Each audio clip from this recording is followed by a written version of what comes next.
The Code 3. A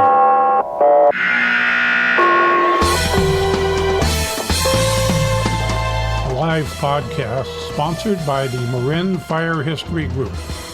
All about the history of the fire service in Marin County, California. And now your host, retired Fire Chief Paul Smith. Well, good day. This is retired Fire Chief Paul Smith with my co-host, retired Fire Chief Bill Lellis today. And we're going to introduce you to Larkspur's 1916 Ford Model T chemical fire engine. Now, Bill, how did Larkspur get to acquire this?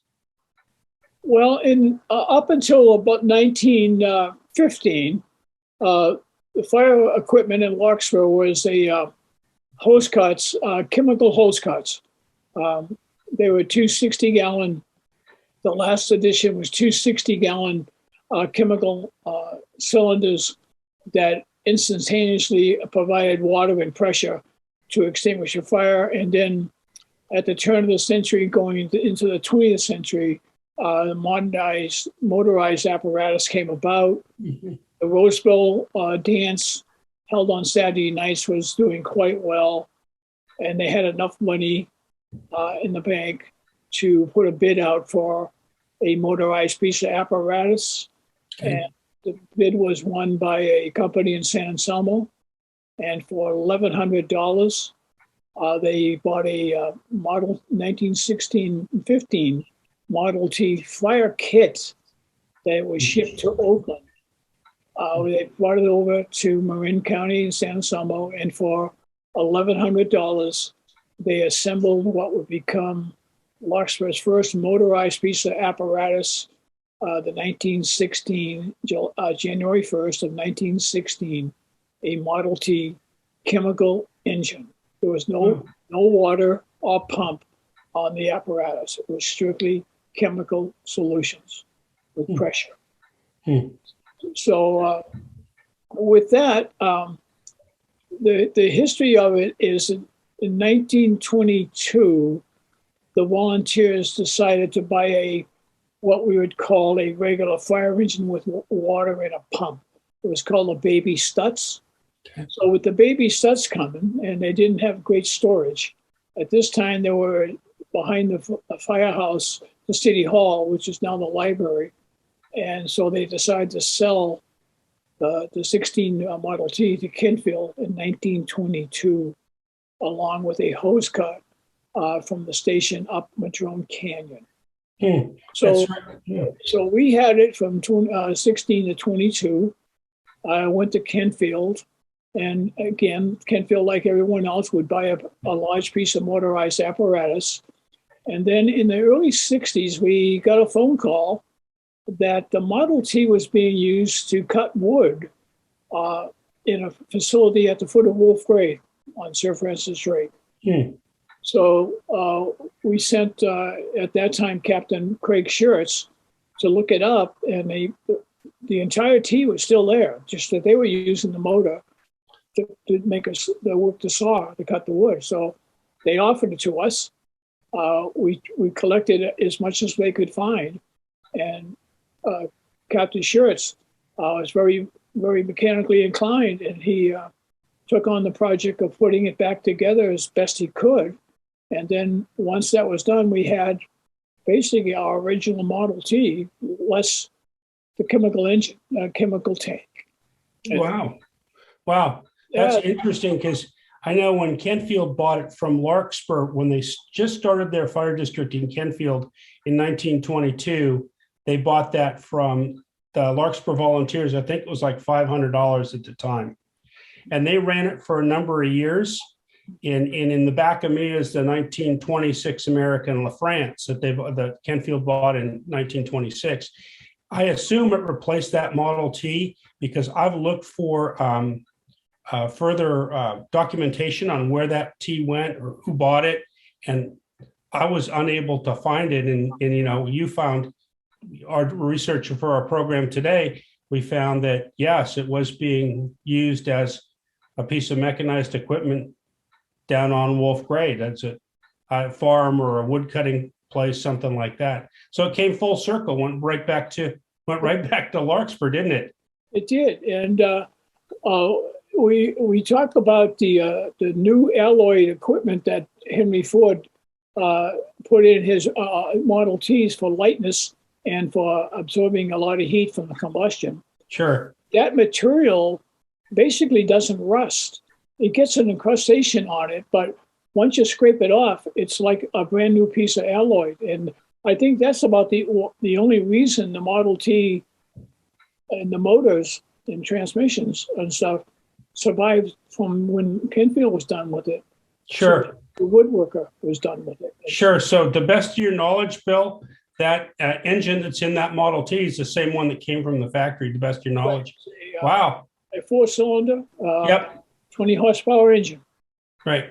Well, today we're going to give you a little bit. We're going to visit Station 2 in Larkspur, now called Station 16 in Central Marin Fire, and we're going to present to you some live action. And Bill will continue with our interview down there. Thanks for watching.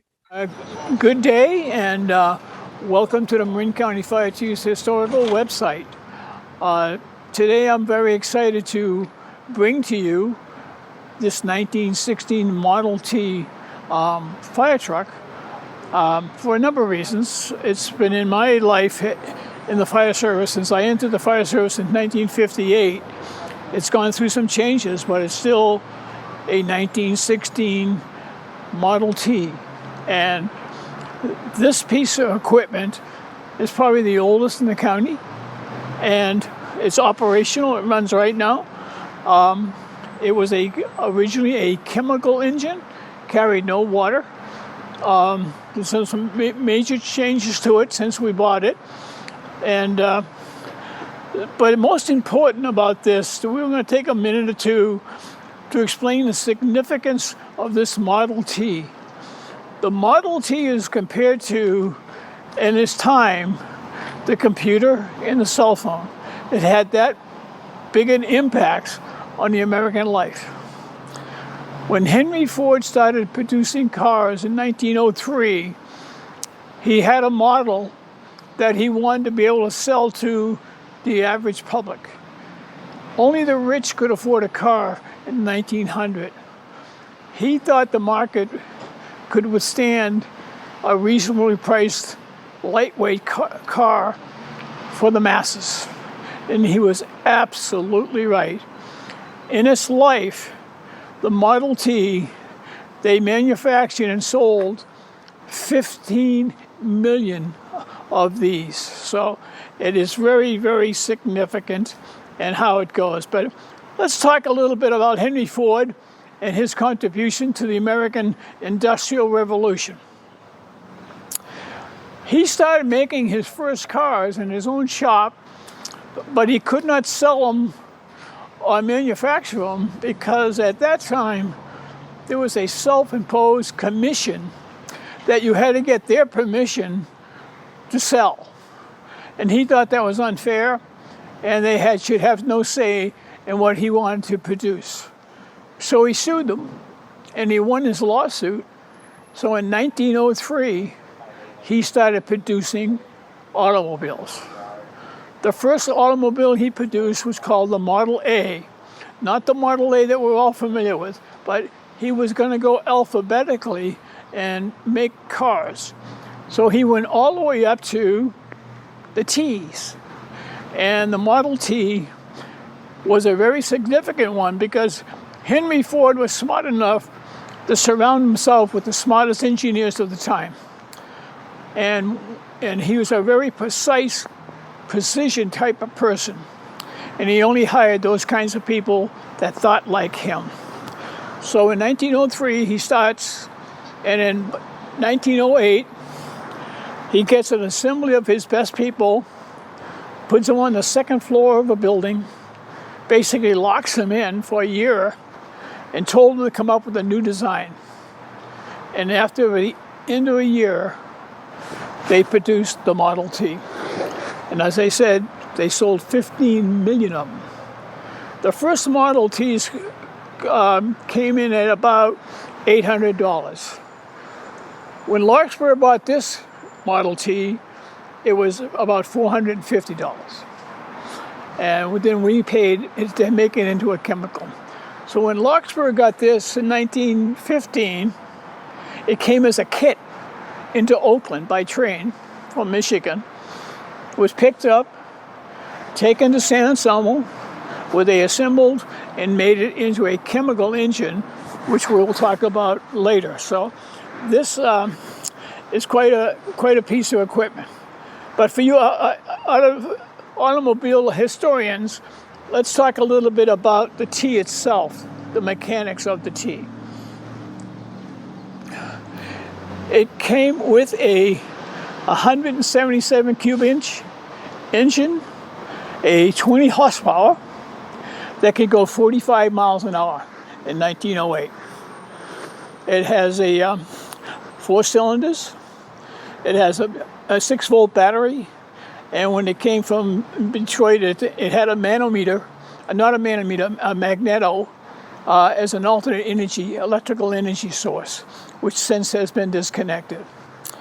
And what happened was the magneto would generate 20,000 volts and going to each cylinder to make the spark work. So that was, you keep in mind now, 1903, motorized apparatus are basically less than 10 years old.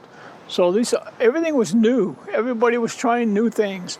And Henry Ford was probably the quickest thinker at the time in what he did. So he made this for the masses. The first engine, when this came from, the gas tank was under the seat.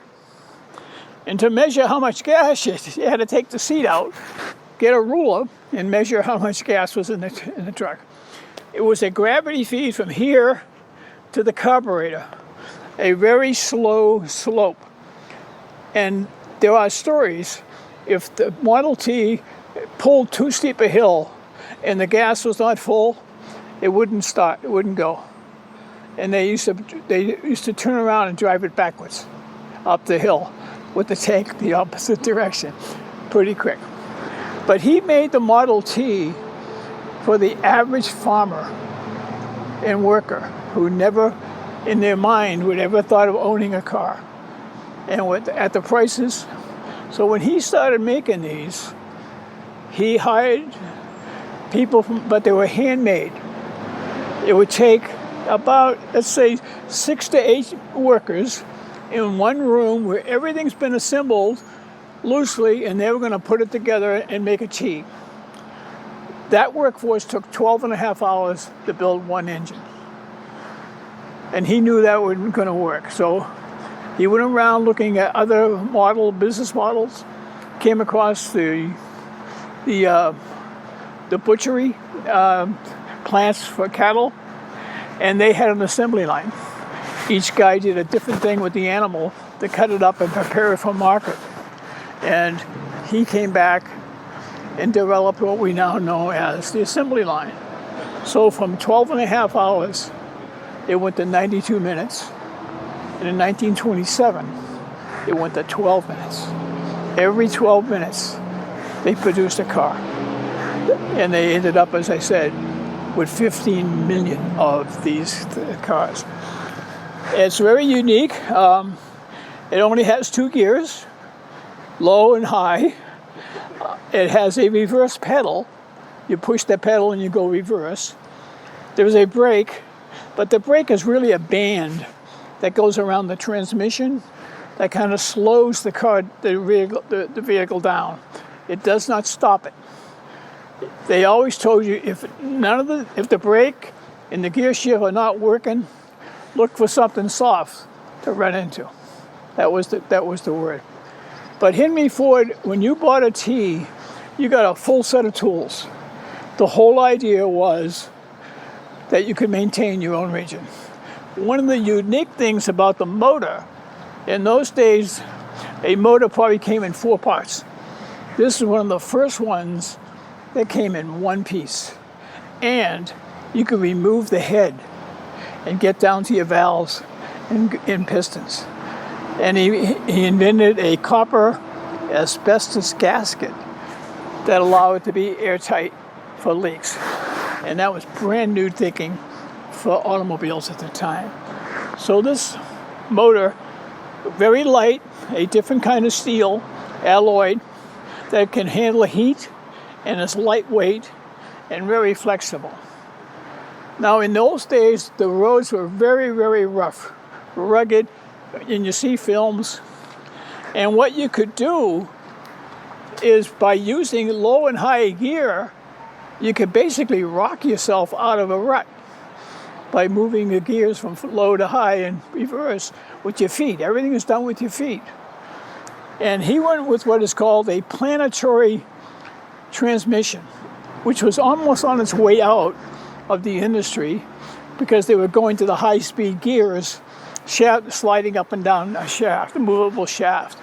And he just thought, if you wanted to learn how to drive your first car, that was too complex. So he stayed with the planetary transmission, which allowed people to do everything with their feet. This is a Model T 1916 kit. American France used Fords for their trucks, in fire trucks early in the game. But this is the chemical engine, never carried water. So what we're looking at here are the two chemical tanks and a booster line. So in here would be, in about 1880, a Frenchman developed what we now call the pressurized soda acid fire extinguisher, a 2.5 gallon water mixed with bisodium carbonate and 4 ounces of sulfuric acid. When you mix the acid with the bicarbonate water solution, it generates a pressure of about, in this case here, probably 110 to 140 psi.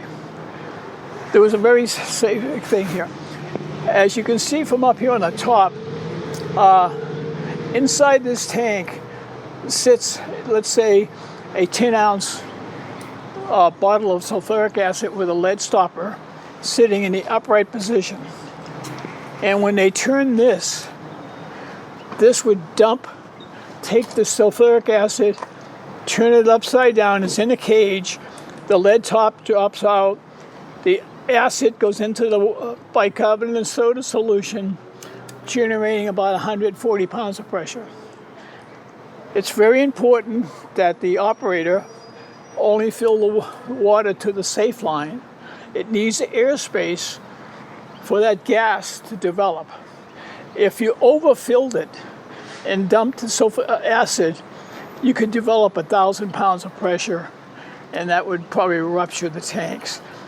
This was and keep in mind, the Larkspur had to buy the chemicals and store the chemicals. So in 1915, a gentleman by the name of Dolph Doherty, our longtime president and chief, and we had made enough money at the Rose Bowl dance that we were going to buy a motorized piece of apparatus. Until then, everything was hand-drawn. So in 1915, late, a manufacturer in San Anselmo won the bid for a little over $1,100. So they took the kit, took it to San Anselmo, and basically installed the soda acid system. It was the first piece of apparatus that generated pressure and water without any manual labor on behalf of the firemen. This was soda acid. Chemical engines were so popular at the turn of the century, going 19th into the 20th century, it almost replaced the new engines with water tanks. They were that popular because all you had to do was dump, and you had 2.5 gallons of water, and you'll see firemen carrying a 2.5 into the engine, invert it, acid, bicarbonate of soda, pressure, water.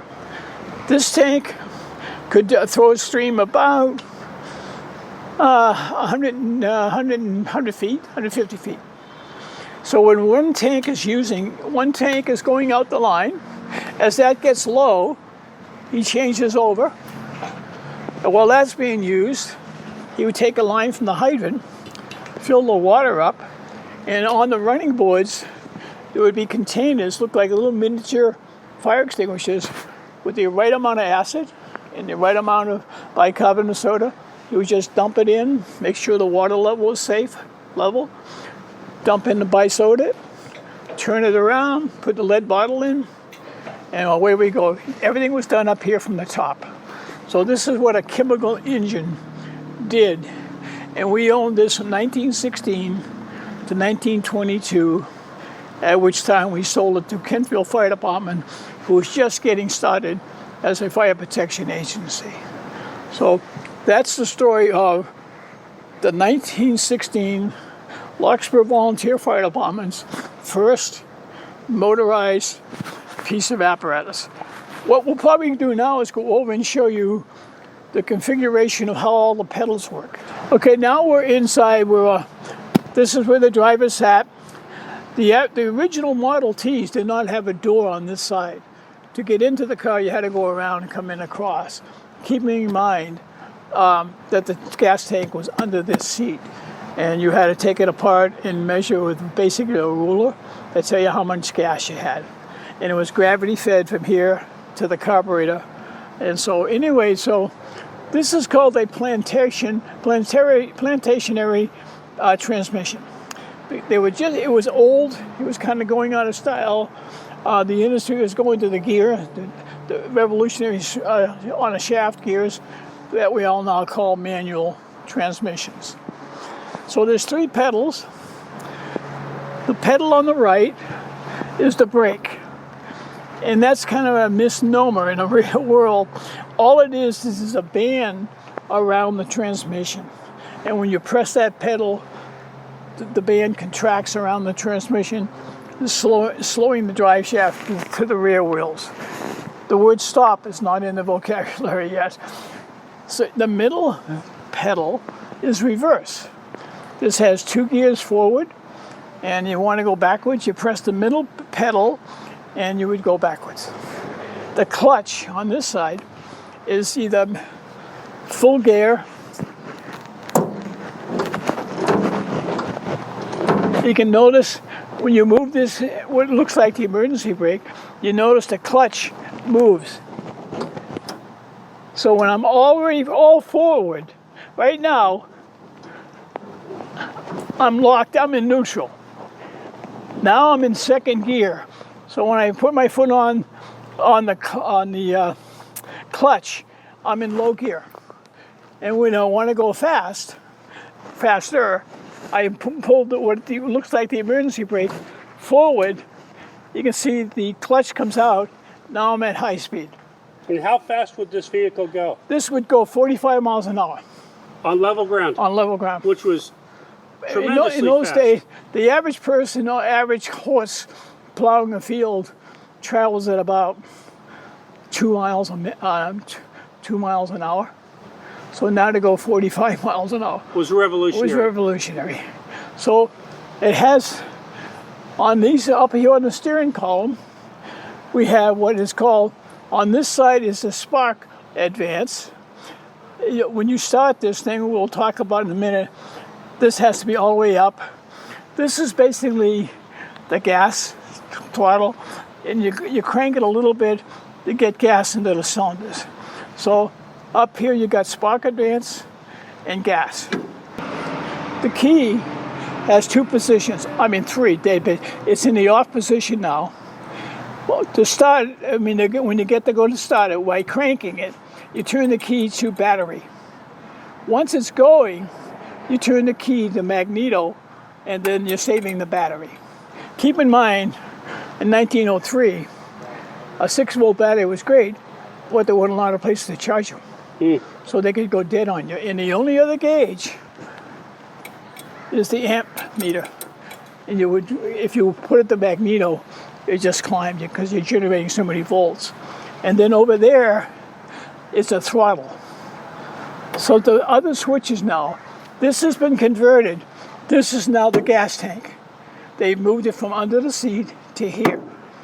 And once it moved here, the problem with gravity feed was gone. You could go up any hill you want.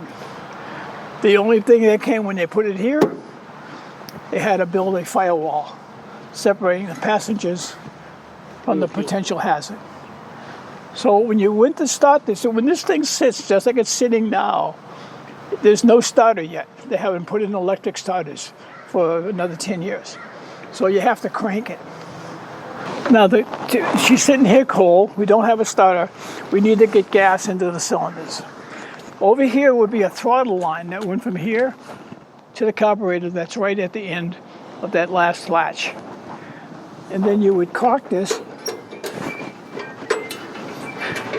If I can get it. You come up to this position. You never put your hand like this around it because you're going to lose your thumb and probably break your hand. It's always like this. A throttle. Now you're priming it. A little bit of throttle and two, 3 cranks was enough to get fuel into the cylinders. And then you would go up, turn the key to battery, put a little gas on it, and then come up with your left hand, cock it, grab onto a fender, and give it a big tug. And with any luck, 2 to 3 pulls, and the engine would be running. Wow. It would be running very rough. You go up to the spark advance, and you adjust the spark advance, and it would just smooth right out. You'd put more, and then when you started driving it, you want more gas, just push it down.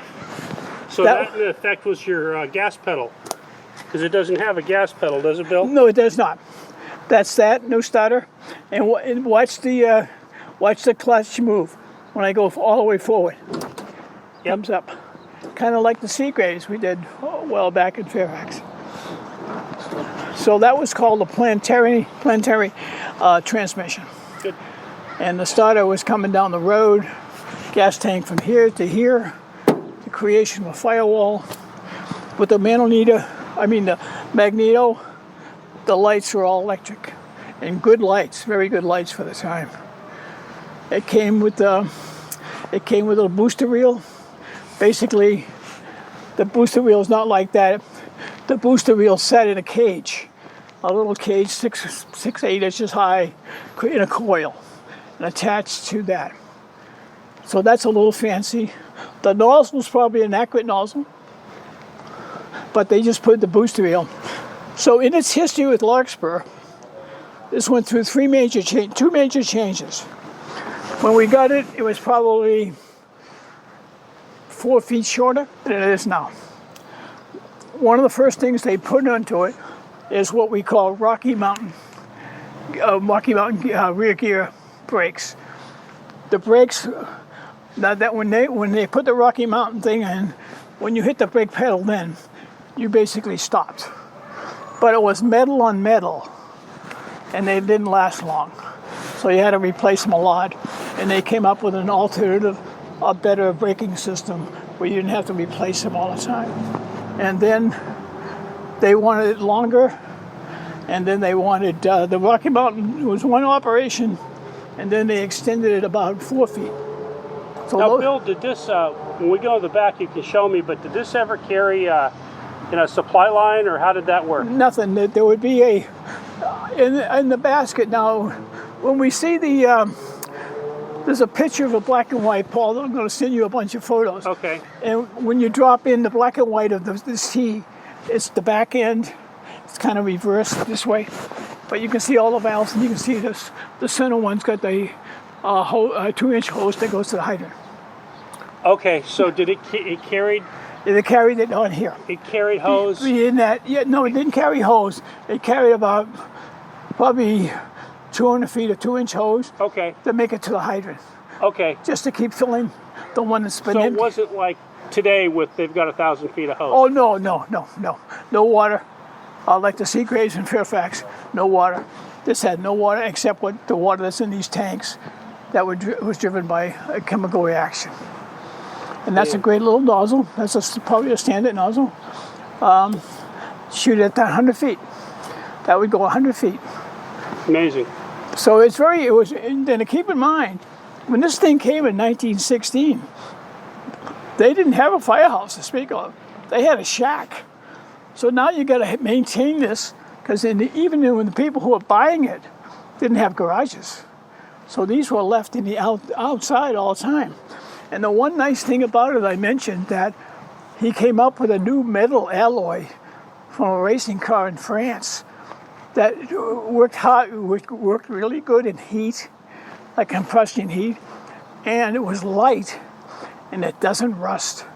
You can go to a pile, find one of these that's 50 years old, sitting alongside a barn full of rust, take it apart, scrape it, and it's like it just come out of the foundry. So it was like an aluminum alloy of some sort, huh? Yeah.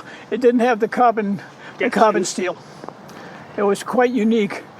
And one of the things that Ford did, as I said earlier, he surrounded himself with think-alike guys that Ford hired when they were starting to build his car. He wanted everything to be fit. Then this one could fit the next one, and the next one, the next one. So that's the kind of guys he hired. Yeah, because everything else was hand fit and finished at the end. Hand fit, yeah. If you were buying a Cadillac, some guy would shave it off, test it. But he saw the market. His business plan model was the masses, the people. At $5 a day, even his workers in time could afford a car. So this is the story of the Larkspur Volunteer Fire Department in Larkspur, California. Their 1960 Model T chemical fire engine that is still, as you can see, is still operational action. And I thank you for watching. I hope you enjoyed it. But I recommend you go online. There's some wonderful, and many videos on Henry Ford, the Model T, and the kits that made this. I thank you, and have a good one.